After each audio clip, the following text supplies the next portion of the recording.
Good morning. This is Alan Wilburn, pastor of the First Baptist Church in Buckhannon, and we welcome you to our thought for today. We hope you had a wonderful Thanksgiving, and that's what I'd like to talk to you about just for a little while this morning. I'd like to talk about the past Thanksgivings that we've had, the principle that's established by these Thanksgivings, the power of revival in early America and even today, and then lastly of all, personal rights. Do you know, our Thanksgiving that we just celebrated, we've been doing this in North America from the English or European perspective for over 400 years. Matter of fact, some said this marked the 401st year of Thanksgiving in North America. What you may not know is there's a great deal of debate, not that we had a day of Thanksgiving, but where that day of Thanksgiving actually took place. The very first colony, English colony ever established in North America was Jamestown. That was the town. It was a Virginia colony, and that was in 1607. And they say that the first Thanksgiving was held by them and in maybe around 1618, 1619. Well, there's other people that say, oh no, there's a colony north of them called the Plymouth Colony, and they say that they had the very first Thanksgiving that's recorded, and it was in about 1619 also. Well, not to be outdone, the Spanish, who settled North America first, they had a city, the oldest city in North America, I think, is St. Augustine. And St. Augustine, they said that the Spanish said that they celebrated Thanksgiving over 100 years before the English even made their first settlement. Well, to me, that's really not important. But what is important is the very fact that it establishes a principle, and that is the principle of the people who came to North America were people of deep, abiding faith. I ran across a quote by John F. Kennedy that I wanted to read this morning. He was the 35th President of the United States, and he said this: over 3 centuries ago, our forefathers in Virginia and Massachusetts, he's trying to bring them together, and not let them be arguing about who brought did the first Thanksgiving. He said that far from home in a lonely wilderness, set aside a time of thanksgiving. On the appointed day, they gave reverent thanks for their safety, for the health of their children, for the fertility of their fields, for the love that bound them together, and for the faith that united them with their God. So I look and I see a principle that is established. And that principle is the people who came to North America and settled this vast continent, majority of those people were people of deep, abiding faith. They trusted the living God. Everywhere they settled, they had a day of thanks. We're in Georgia. And in Georgia was settled by a man called General James Edward Oglethorpe in 1732. Well, when he established the colony, the Spanish in St. Augustine claimed this land. And they brought an army from St. Augustine up, 5,000 of them, to attack and wipe out the Georgia colony because they didn't feel like the English had a right to settle here. Well, James Edward Oglethorpe only had a army of approximately 1,000 people, and many of those, believe it or not, were the Indian allies who Oglethorpe had befriended. And on the island, Fort Frederica, they had a battle. The war is called the War of Jenkins' Ear. The battle is called the Battle of Bloody Marsh.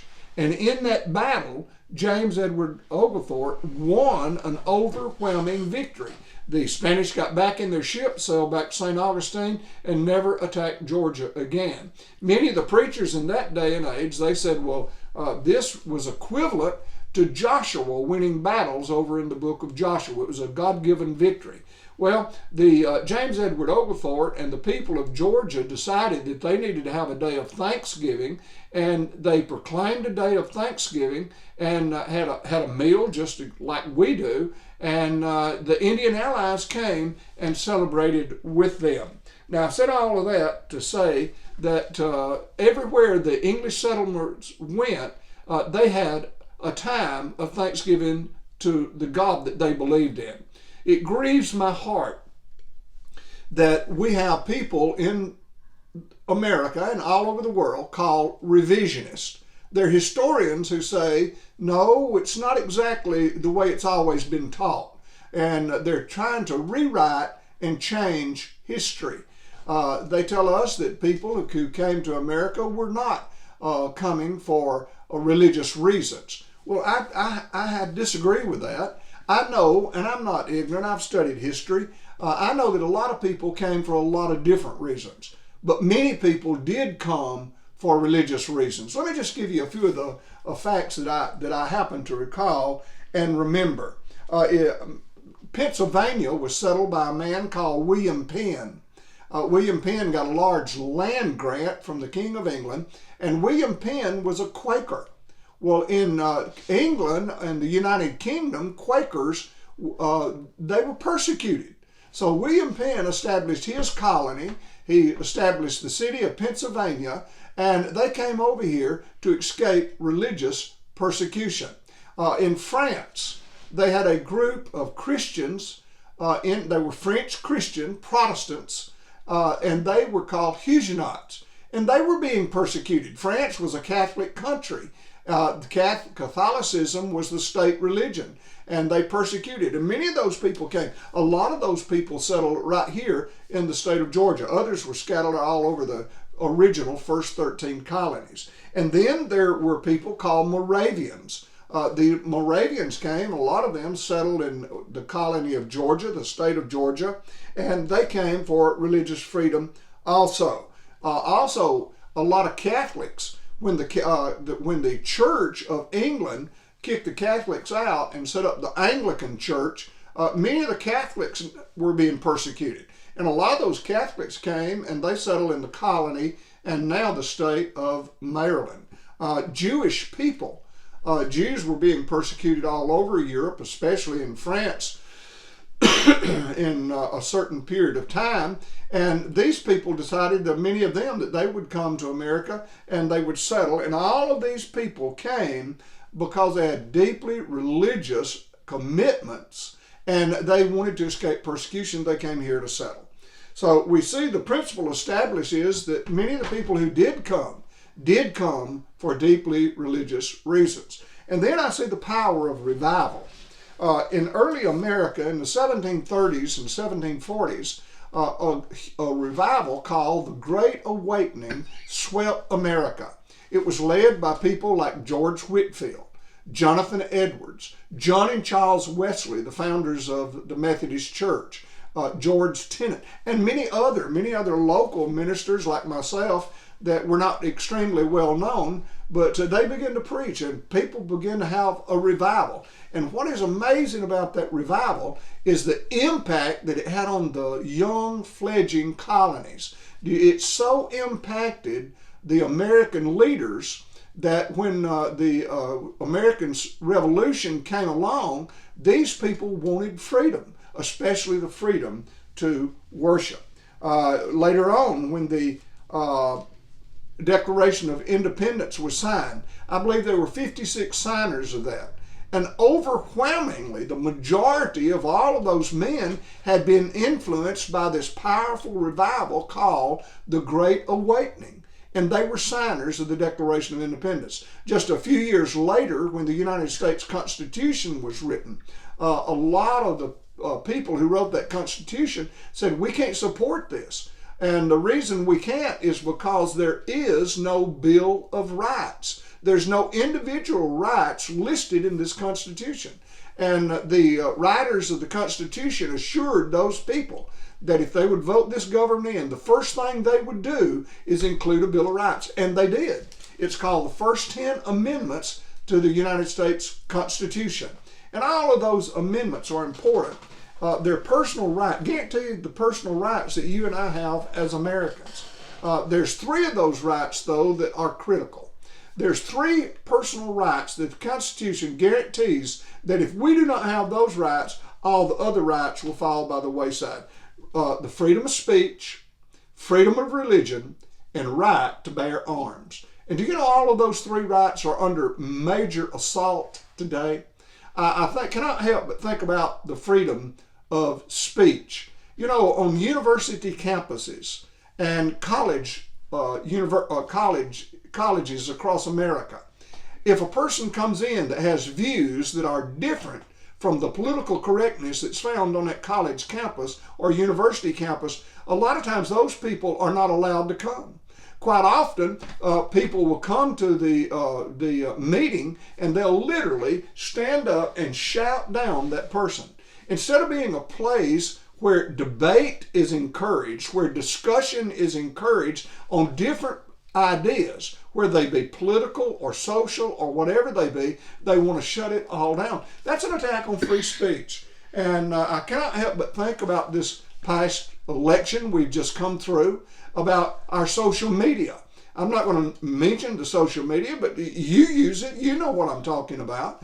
And if you put things down on your tweet or whatever, Facebook or whatever one you're using, then a lot of times there are people they'll cut it off. It doesn't have to be anything vulgar or rude or crude. It just happens to go against political correctness, and they'll take it off or shut it down or put you in what they call Facebook jail, and won't let you have a period of time that you can put anything in. Regardless of what you call it, it's shutting down free speech. And folks, I may not like what you say, and you may not like what I say, but for goodness sakes, for God's sakes, let's not say you can't say it anymore.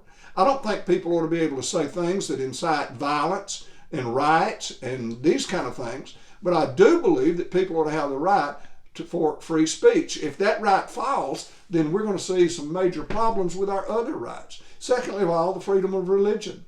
Freedom of religion is being aggressively attacked today. During this pandemic, it's very evident. I know that in New York City, the mayor of New York City did not want Jewish synagogues to open. And they defied him. They said, we are going to stay open. And there's been a tug, a struggle over that issue of where they can or where they can't. Out in California, where there's a governor called Governor Newsom, he has said that churches cannot meet because of the pandemic, that it will spread the pandemic, the virus, the COVID virus, and more people will become sick. But yet, at the same time, they'll let major retailers, major businesses, and people who want to get out and riot and gather and social protest, they'll let all of them. But churches who even follow the CDC guidelines are not allowed to meet. That is an attack on freedom of religion. And then lastly of all, the right to bear arms. Do you know the first thing that a dictator wants to do when he takes over? One of the first goals that they have is to disarm the people. Adolf Hitler did it. Saddam Hussein did it. Muammar Gaddafi did it. Hugh Chavez in South America, he did it. And folks, when you disarm the American populace, then those people have no way of defending themselves. And when all three of these, the freedom of speech, the freedom of religion, and the right to bear arms, if those things collapse, then the other freedoms will collapse also. God help us to have a day of thanksgiving every day. This is Pastor Allen saying until next week, God bless.